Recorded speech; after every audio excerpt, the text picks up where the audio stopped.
নমস্কার, কেমন আছেন সবাই? সকলকে জানাই জন্মাষ্টমীর অনেক অনেক শুভেচ্ছা।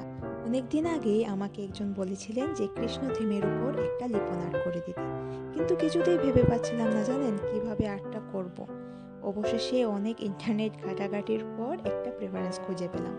সেই মোতাবেক প্রথমে কৃষ্ণের পাটি আর্ট করে তার উপর একটা বাঁশি দিয়ে তার উপর একটি ছোট ম্যান্ডেলার মতো ডিজাইন করে ফেলেছি। এইবার মোল্ডেড ক্লে দিয়ে এই পুরো ডিজাইনটার উপর আমি ক্লেগুলো বসিয়ে দেব। ক্লেগুলো শুকোতে মোটামুটি আধ ঘন্টার মতো সময় লাগবে। ততক্ষণ এটাকে আলতোভাবে ফ্যানের নিচে রেখে দিতে হবে। ক্লেগুলো যখন পুরোপুরি শুকিয়ে যাবে তখন তার উপর পছন্দ মতো রং দিয়ে কালার করে এবং রঙগুলোকেও পুরোপুরি শুকোনোর জন্য রেখে দিতে হবে। যখন রঙগুলো শুকিয়ে যাবে তখন তার মধ্যে আমি একটু ভার্নিশ করে দেবো, যাতে রঙগুলো পরে নষ্ট না হয়ে যায়।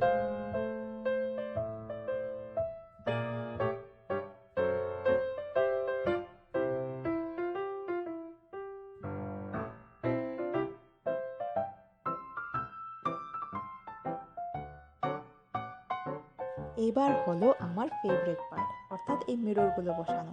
এই মিররগুলোকে ডিজাইন অনুযায়ী আমি ঘরগুলোর মধ্যে বসিয়ে দেব। এগুলো যখন শুকিয়ে যাবে সত্যিই খুব দারুণ লাগে দেখতে।